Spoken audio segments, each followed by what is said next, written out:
Hi everyone, Aaron Wheeler here again, your CEO and General Manager of Howell-Oregon Electric Cooperative. Last month, I told you that we were going to start bringing videos to you on reliability of the cooperative. Now, as we started accumulating all the data for these monthly update videos, we realized really quickly that it's going to take quite a while within a video space to talk about all the efforts that we make for reliability. So what we're going to do is we're going to break this down into a few segments over the next few months. We're going to talk about the reliability here locally at Howell-Oregon Electric Cooperative, and then in the future months we'll talk about from the generation side what it takes to create the power and ultimately get it all the way to the end of the line and into your home. So Howell-Oregon Electric, what do we do to make for sure that when you flip the switch, power comes on? The first thing that we can talk about is our efforts on right-of-way. We have nearly 5,000 miles of line that we are tasked with maintaining. And that's not just maintaining the poles and the wire, but also maintaining the right-of-way, making sure that trees don't come down on the lines and disrupt your power.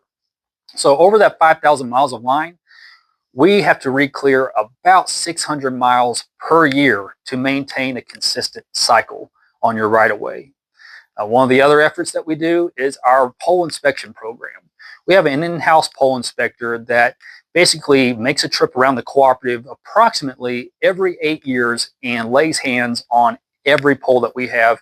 And that's about 93,000 poles that this person sees once over the course of every 8 years. So the question has to be asked, if a pole is marked bad, what do we do to remedy that? Well, several years ago, we made the decision that we were going to start beefing up the size of our poles. We used to use what is called a Class 5 pole, which is about this size of circumference or diameter. And the decision was made to move to a Class 3 pole, which is definitely beefier, and in hopes that it'll be stronger when we have snowstorms, ice storms, etc., but also that it will last longer and not need to be changed out as often.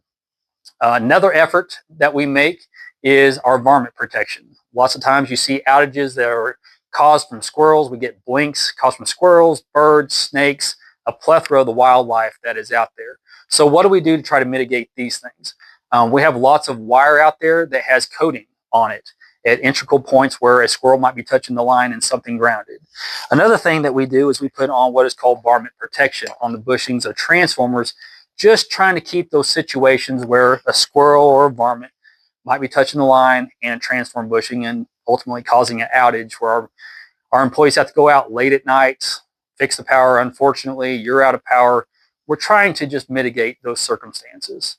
So in this short video, I just want to break down some of the things that we do locally to try to ensure your reliability.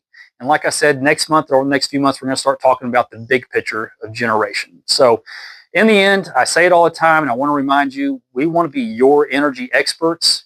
You're our membership. We're here for you. In any way that we can help, we want to do that. So until the next video, I'll talk to you later. Thank you.